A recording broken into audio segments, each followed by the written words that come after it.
Évidemment, à l'actualité ce matin. Tiens, quand on parle un petit peu des exilés quand même, hein, ça fait 4 ans carrément, sous les Tchangel, il est plus au pays, mon cher ami. Ouais.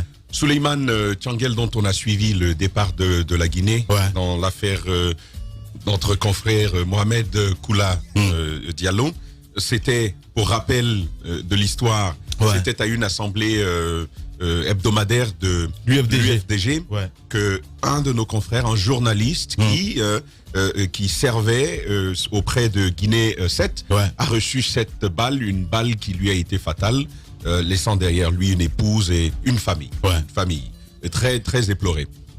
À la suite, vous avez suivi, et c'est important encore une fois de le souligner. C'était dans le cadre de cette rivalité entre Cellou Dalein Diallo et donc grande partie de l'UFDG et Bahouri, tout fraîchement revenu d'exil.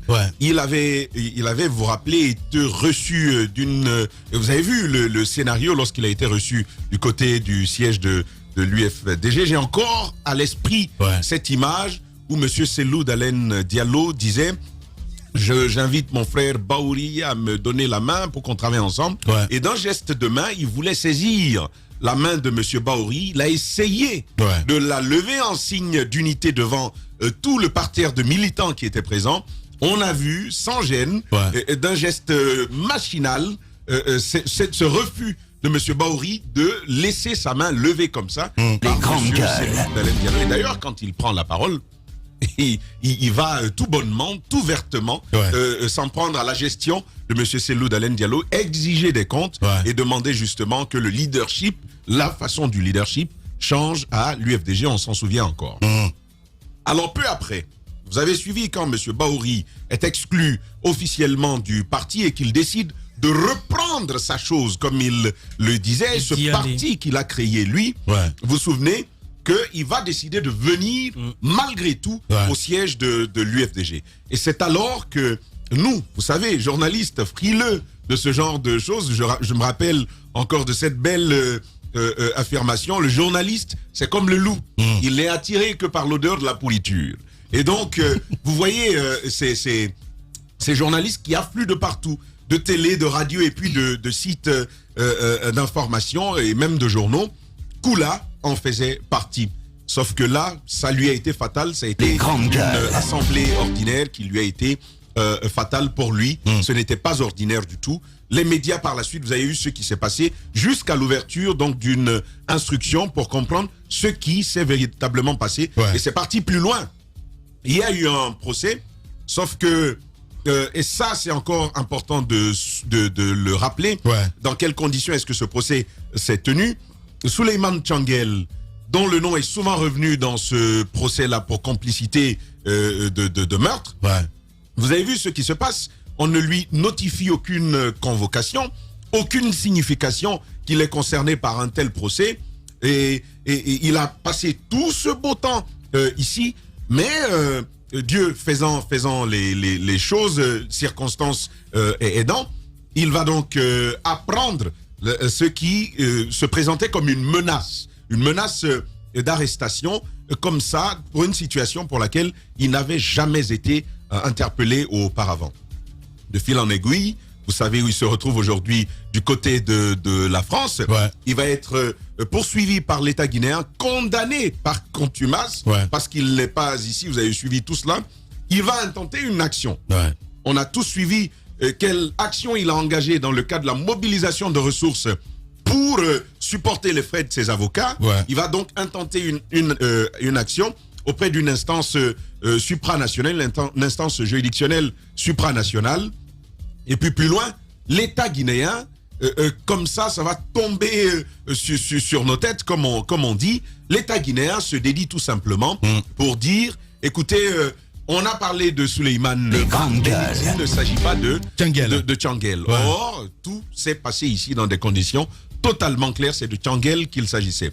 Ce qui est à déplorer, ce sont les opportunités qu'on a refusées, qu'on a détruites, qu'on a gaspillées du fait d'une telle procédure pour enfin venir dire non, il ne s'agissait pas de lui. Rappelez, Souley Tchangel obtient un poste en Côte d'Ivoire auprès d'une institution internationale. comme ça, on lui notifie tout bonnement, en raison de votre engagement politique et de ceci et de cela, vous n'êtes plus qualifié pour le poste pour lequel on vous avait pourtant déjà déclaré qualifié. Souleymane Tchangel va perdre une telle opportunité. C'est important de dire que quand vous perdez une telle opportunité auprès d'une institution internationale, ce n'est pas seulement du prestige symbolique que vous perdez, c'est aussi beaucoup d'argent et donc de meilleures conditions de vie pour soi-même, pour sa famille, ses enfants et pour tous ses proches.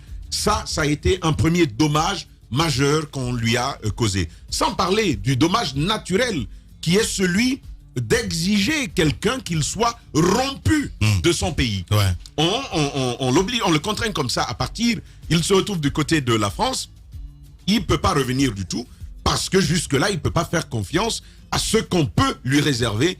Et c'est à juste titre, justement, que l'on peut imaginer que derrière tout ce procès, il y a une véritable machine politique qui fait en sorte que, finalement, la justice n'est pas ce qui garantit aux citoyens son droit au sein de la cité.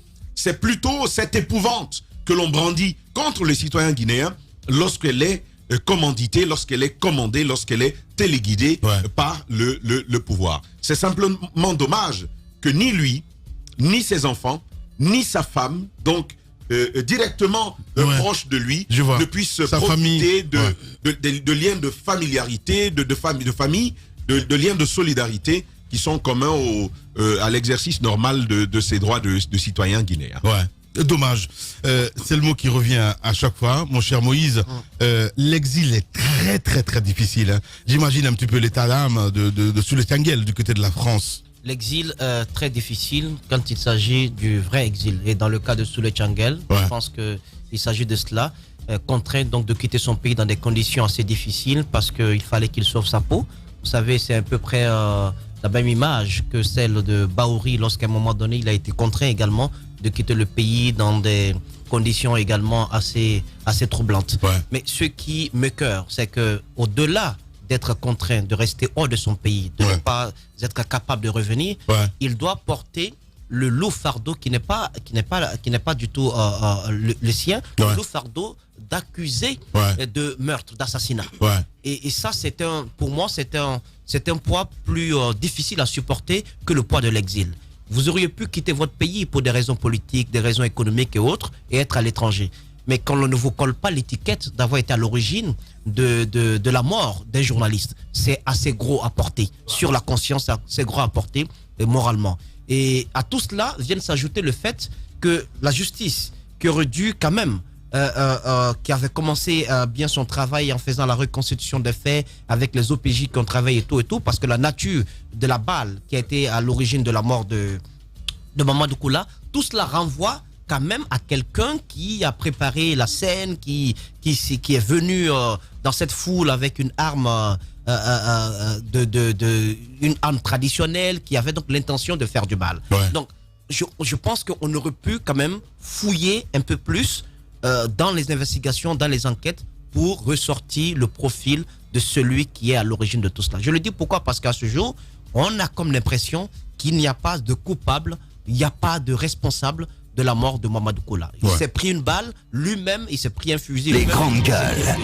C'est vraiment dommage. Parce que à ce jour, ce qui peut permettre à Soulé Tchangel de revenir, vous savez, politiquement parlant, tout est négociable. C'est qu'il puisse avoir la chance de serrer la main à Coran lors d'une de ses visites du côté de la France et qu'il puisse parler quatre sur table. Coran qui ne manquera pas d'ailleurs de lui demander quelque chose en échange. Mais bien sûr. Donc, voilà ce à quoi il est contraint. On a vu quand même le retour de Bahouri ici. Au début, très difficile à parler et tout ça. C'est d'ailleurs un peu lié. Mais on va revenir là-dessus. L'exemple de quand j'avais ces histoires avec le ministère de la Défense, j'ai rencontré Bahouri à une cérémonie. Je lui ai dit, puisque je savais qu'il avait fait l'exil, je lui ai dit, monsieur Bahouri, peut-être que je m'en irai également. Parce qu'il faut que je sauve ma peau. Il dit, non, tu n'iras nulle part. Il m'a expliqué un peu les grandes gueules. Ce qu'était l'exil. La difficulté de dormir, la difficulté de pouvoir d'arriver à une conclusion. Voilà, vous ne pouvez pas retourner chez vous, vous ne pouvez pas voir votre famille. Vous êtes également étiqueté.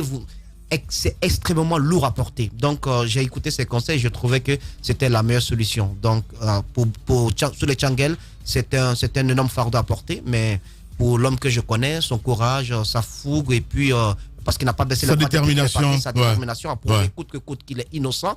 Et je pense que ça pourra payer un jour.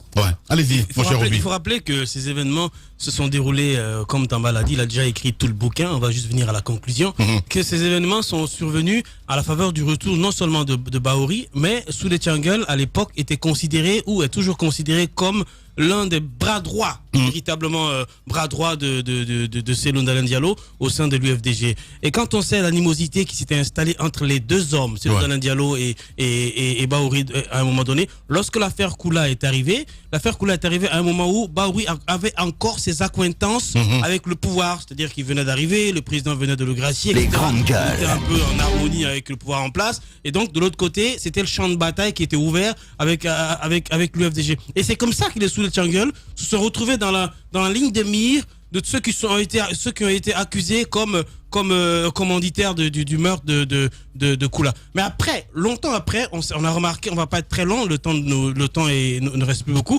Longtemps après, Bahouri et le pouvoir, ça commençait à s'écorcher. L'affaire est devenue amère.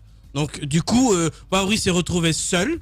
Et le pouvoir, peut-être en voulant se débarrasser du fardeau Bahouri et tout ce que ça traînait comme accusation de gauche à droite et la guerre au sein de l'UFDG, ils se sont dédiés sur l'affaire de Souley Tchangel. Pourtant, au début, c'était Souley Tchangel et un certain nombre de personnes qui étaient... Et Bahouri était vraiment à cheval sur cette communication en disant mordicus que Souley Tchangel était mêlé de près ou de loin au meurtre de Koula. Et donc, lorsque l'affaire est devenu amer du côté du pouvoir, on a remarqué que le pouvoir a voulu tout doucement retirer son pied dans une affaire qu'ils ont considérée comme pourrissant. Et donc on s'est dédié dans l'affaire Souley Tchangel, non, c'est pas Souley Tchangel, on a parlé d'un Souleyba, mais c'est pas Souley Tchangel. Sauf que ce Souleymane Ba, on nous a jamais présenté ce Souleymane Ba. Donc jusqu'aujourd'hui, l'opinion reste accrochée à l'idée que c'est Souley Tchangel qui avait été accusé, puisque Bahouri lui-même était passé dans les médias et il a fait plusieurs déclarations sur la personne en citant nommément Souley Tchangel. Effectivement. Et donc, même dans ce pseudo, on a une fois posé la question. Exactement. Donc on ne pouvait pas ne pas croire que ce soit peut-être qu'il y a deux Souley Tchangel au sein de l'UFDG, mais non, on n'en sait rien. On sait que c'est le principal concerné. Donc aujourd'hui, je pense que la seule chose qu'il faut demander, si Souley Tchangel n'est pas lié à cet événement, il faut le disculper totalement. Il faut rendre l'homme libre moralement dans sa tête et il faut que professionnellement il arrive à s'épanouir, parce que apparemment ce dossier-là, il le traîne vraiment comme une casserole partout. Lorsqu'il fait des appels à candidature à des postes, on dit mais non, toi dans ton pays tu es lié à telle histoire, donc on ne peut pas avoir.